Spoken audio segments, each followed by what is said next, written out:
Good morning students.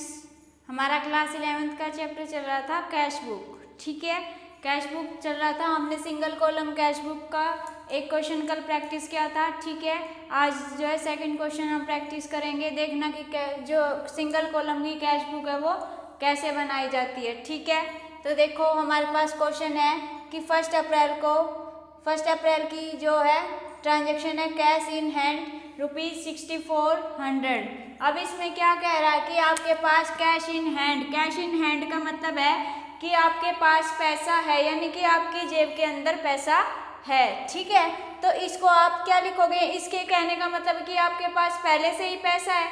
जब आप business में पैसा लगा रहे थे तो उसको हम क्या लिख रहे थे? कैपिटल। लेकिन अब ये कह रहा है कि आपके पास पहले से ही आपके पास पैसा है, तो आपके पास पैसा है तो इसकी जो एंट्री करोगे आप उसको आप लिखोगे जैसे 1 अप्रैल टू बैलेंस BD। तो आप इसको क्या लिखोगे? Balance BD। ठीक है, बैलेंस BD यानी कि आपके पास पैसा पहले से ही है। ठीक है, इसको आप डेबिट साइड लिखोगे बैलेंस BD। ठीक है, ये हमारी कैश बुक है। नेक्स्ट देखो, received cash from Anupama ₹1 lakh. जो है अनुपमा से क्या हुआ है? कैश रिसीव हुआ है। ठीक है, तो यानी आपके पास पैसा आया है तो आप डेबिट साइड लिखोगे 3 अप्रैल टू अनुपमा ₹1 लाख। नेक्स्ट देखो 4 अप्रैल पेड इनटू बैंक में आपने जो है पैसे डिपॉजिट किए, यानी 4 अप्रैल बाय बैंक अकाउंट 80,000। ठीक है, नेक्स्ट देखो रिसीव्ड फ्रॉम भूमिका एज कमीशन, मतलब कि कमीशन मिला है भूमिका से, तो आप डेबिट साइड करोगे टू कमीशन अकाउंट 6,000। ठीक है, फिर पेड वेजेज यानी कि आपने वेजेज पे किया, कैश आपके पास से गया है 6 अप्रैल बाय वेजेज अकाउंट 30,000।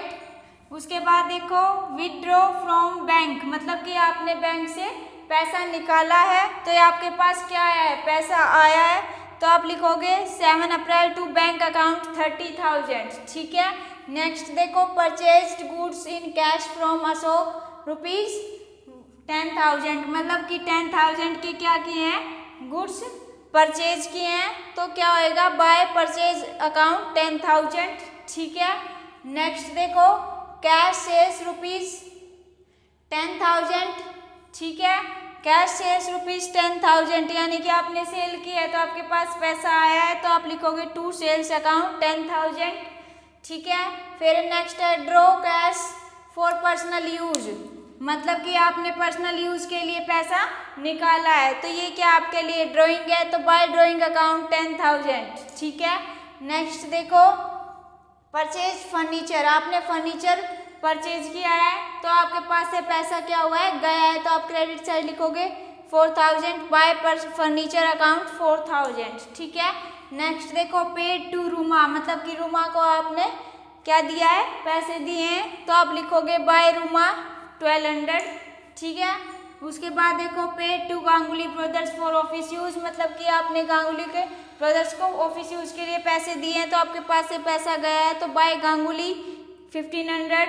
ठीक है, paid on life insurance premium from office cash ₹800, यानी कि लाइफ इंश्योरेंस प्रीमियम मतलब कि ये क्या है? आपके लिए ड्राइंग है। ठीक है, तो इसको आप क्या लिखोगे? देखो 15 अप्रैल बाय ड्राइंग अकाउंट 800। ठीक है, नेक्स्ट देखो परचेज स्टेशनरी ₹1,000 की आपने स्टेशनरी खरीदी है, बाय स्टेशनरी अकाउंट 500। ठीक है, उसके बाद paid electricity paid office expense ₹500, मतलब कि आपने ऑफिस एक्सपेंस दिया है 500 का।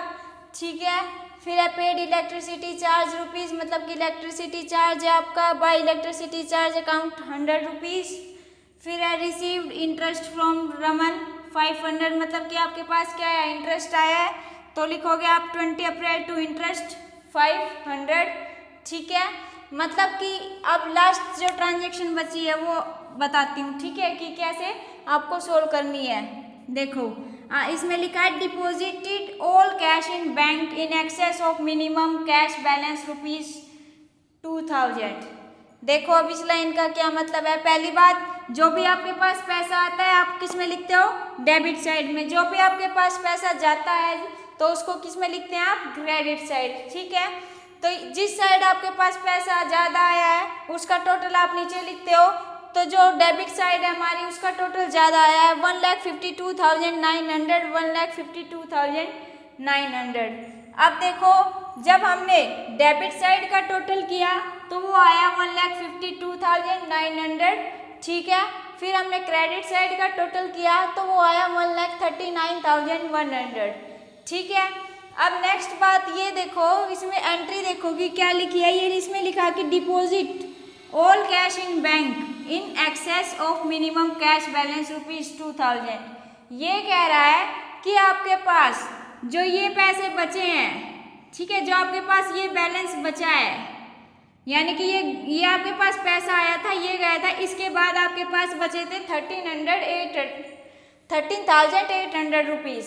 ठीक है, फिर ये कह रहा है कि 2,000 आपने जो है अपने पास कैश बैलेंस रख लिया है, मिनिमम कैश बैलेंस अपने पास रख लिया है, और बाकी जो है deposit all cash in bank, और जो बाकी का जो पैसा आपके पास बचा वो बचा आपके पास 11,800। यानी कि ये कह रहा है कि आपके पास इतने पैसे बैलेंस बचे थे क्रेडिट साइड का वो माइनस करने के बाद। ठीक है, क्रेडिट साइड का बैलेंस माइनस करने के बाद आपके पास बैलेंस बचा 13,800। फिर कह रहा कि भाई मैंने अब जो है सारे पैसे बैंक में जमा करा दिए, सारे पैसे बैंक में जमा करा दिए, लेकिन उसमें से 2,000 मैंने रख लिए, यानी 13,800 में से 2,000 मैंने अपनी जेब में रख लिए।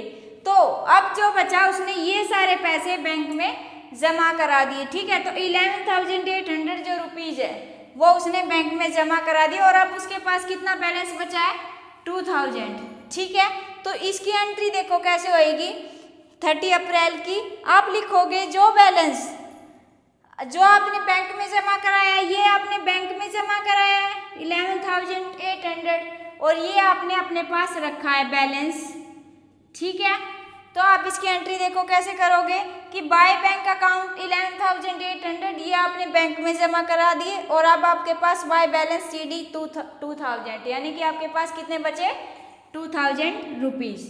ठीक है, तो इसको जो कैश में आप कैश बुक में एंटर करोगे तो ऐसे करना है। ठीक है, ये थी हमारी सिंगल कॉलम कैश बुक। तो आपको ध्यान रखना है कि आपके पास जो पैसा आएगा आप डेबिट साइड रखोगे, जो भी आपके पास से पैसा जाएगा वो क्रेडिट साइड रखोगे। ये थी हमारी सिंगल कॉलम कैश बुक। आज हम जो है डबल कॉलम कैश बुक के बारे में जानेंगे कि डबल कॉलम कैश बुक क्या होती है, कैसी होती है। ठीक है, देखो, in this book we will record cash always as bank transaction in the book. इसमें कैसी ट्रांजेक्शन जो है रिकॉर्ड की जाती है इस कैश बुक में। In cash book we will record cash always as bank transaction. इसमें भी जो है कैश के साथ साथ बैंक की जो ट्रांजेक्शन है वो भी इसमें इन्वॉल्व होती है। ठीक है, नेक्स्ट देखो, we prepare columnar form of cash book with 2 column of amount. मतलब कि इसमें 2 कॉलम जो है अमाउंट के होंगे। ठीक है, नेक्स्ट देखो, cash column will always have debit balance. अगर आप कैश कॉलम की बात करते हो तो वो हमेशा डेबिट बैलेंस शो कराएगा। ठीक है, नेक्स्ट है बैंक कॉलम। अगर आप बैंक कॉलम का यूज करते हो तो उसमें उसको आप डेबिट और क्रेडिट दोनों साइड जो है यूज करोगे। नेक्स्ट है bank overdraft is a credit balance. अगर आपका बैंक ड्राफ्ट है तो उसको आप क्रेडिट बैलेंस में दिखाओगे। ठीक है, बैंक ओवरड्राफ्ट क्या होता है, मान लो आपने बैंक में 10,000 रुपीज़ जमा कराए और आपने बैंक से 12,000 रुपीज़ निकाल लिए किसी काम से।